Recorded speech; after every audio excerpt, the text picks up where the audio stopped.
Hi friends, good morning. అందరికీ నమస్కారం. మీ ఆల నరేందర్ రెడ్డి. ఫ్రెండ్స్, ఈ వీడియో మనందరి కోసం అందరి తరపున పెడుతున్నాను. దయచేసి అందరూ వీడియో చూసిన తర్వాత మీరు మీ స్పందన తెలియజేయాల్సిందిగా కోరుతున్నాను.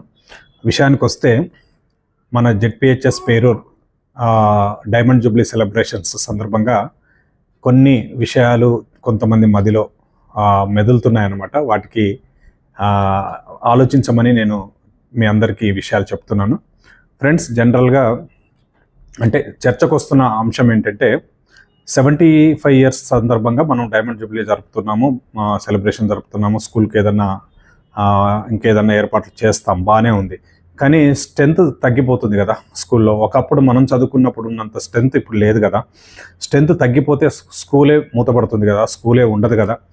అలాంటి దానికి మనం ఇంత చేయాల్సిన అవసరం ఉందా అని ఈ సందర్భంగా కొంతమంది మదిలో ఉంది, కొంతమంది బయట కూడా మాట్లాడుతున్నారు. సో దానికి సంబంధించి నేనేమంటున్నానంటే, మనం ఎట్లా ఆలోచించాలి. ఫర్ ఎగ్జాంపుల్, మన తల్లిదండ్రులు ఉన్నారు, మనకు జన్మనిచ్చారు, మన సాధారు, ఇంత పెద్దగా చేశారు. వాళ్ళ వయసు అయిపోతుంది. సో తల్లిదండ్రులకు వయసు అయిపోతుంది, ఎక్కువ రోజులు బతకరు కదా అని మనం వాళ్ళను పట్టించుకోకుండా మనం ఉండలేము, వాళ్ళకు వైద్యం చేయించకుండా ఉండలేము, వాళ్ళ బర్త్డేలు కానీ లేకపోతే రకరకాల సందర్భాల్లో సెలబ్రేషన్స్ చేయకుండా ఉండలేము కదా. సేమ్ అది ఎట్లయితే ఉండలేమో, ఇక్కడ 75 years నుంచి పేద మధ్యతరగతి విద్యార్థులకు, మనలాంటి వాళ్ళందరికీ విద్యాబుద్ధులు నేర్పించిన ఈ పాఠశాల ఇవాళ భవిష్యత్తు ఎలా ఉండబోతుంది అనే దాంతో సంబంధం లేకుండా 75 years సక్సెస్ఫుల్ జర్నీ చేసుకున్నందుకు, అందులో మనం చదువుకున్నందుకు ఫస్ట్ సెలబ్రేషన్ మనం చేయాలి.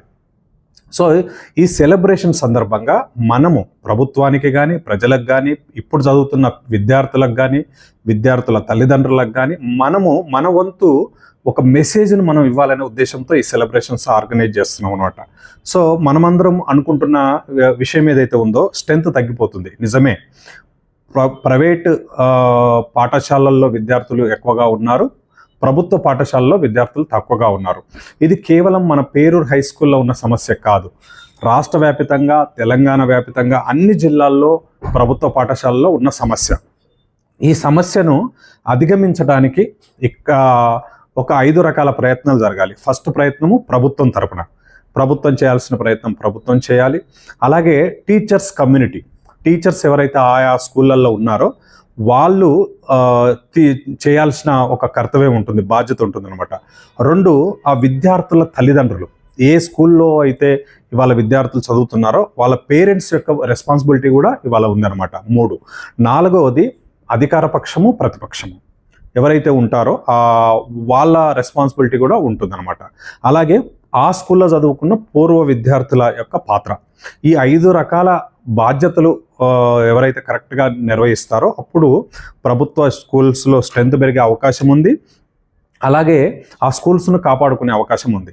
ఈ సందర్భంగా మనం పేరూర్ హై స్కూల్ను 75 సంవత్సరాల చరిత్ర కలిగిన ఈ స్కూలు మూతపడడానికి వీల్లేదు, స్ట్రెంత్ తగ్గడానికి వీల్లేదు.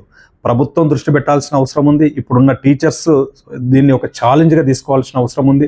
అలాగే పేరెంట్స్, ఇప్పుడు పిల్లలు ఎవరైతే చదువుతున్నారో వాళ్ళందరూ వాళ్ళ పేరెంట్స్ అండగా నిలబడాల్సిన అవసరం ఉంది. అలాగే పూర్వ విద్యార్థులుగా మనం ఆ స్కూల్కు అండగా ఉన్నామో, ఈ స్కూల్ను కాపాడుకుందామనే ఒక మెసేజ్ ప్రజలకు, చుట్టుపక్కల గ్రామాలకు, విద్యార్థుల తల్లిదండ్రులకు మనం భరోసా కల్పించడం ద్వారా ఖచ్చితంగా స్కూల్ను నిలబెట్టుకునే అవకాశం ఉంటుంది. ఎప్పుడైతే ఈ కృషి జరుగుతుందో ప్రభుత్వం కూడా ఖచ్చితంగా ఇలాంటి చరిత్ర కలిగిన స్కూలును ఇంకా దృష్టి పెట్టి దాన్ని డెవలప్ చేసే అవకాశం ఉంటుంది, నిలబెట్టుకునే అవకాశం ఉంటుంది. అందుకనే ఇలాంటి విషయాలను ఎక్కువగా మనం సీరియస్గా ఆలోచించకుండా చర్చ చేద్దాము, చర్చకు పెడదాము, మనము చర్చనీయాంశంగా దీన్ని చేద్దాము.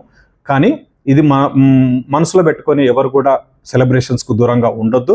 ప్రతి బ్యాచ్ తరపున ఖచ్చితంగా మీరందరూ, మనమందరము, మా సీనియర్స్ కావచ్చు, మా జూనియర్స్ కావచ్చు, మేము 94, 95 బ్యాచ్ తరపున ఇదొక చిన్న ప్రయత్నం మొదలుపెట్టాము. ఇవాళ ప్రయత్నం మాత్రమే మాది, కానీ అందరూ భాగస్వామ్యం అవుతున్నారు. సుమారు 40 బ్యాచ్లు ఇప్పటికే స్పందించి ముగ్గురిని సెలెక్ట్ చేసుకొని ఇవ్వడం జరిగింది. ఈ వారం రోజులు మనం చేయాల్సింది ఏంటంటే భవిష్యత్తులో మనం కార్యాచరణ ఎలా తీసుకుందాం, ఎలా ప్రణాళిక రూపొందిద్దాం అనే దానికోసం 22వ తారీఖు పేరులో సమావేశం జరగబోతుంది. First organizing committee first meeting జరగబోతుంది.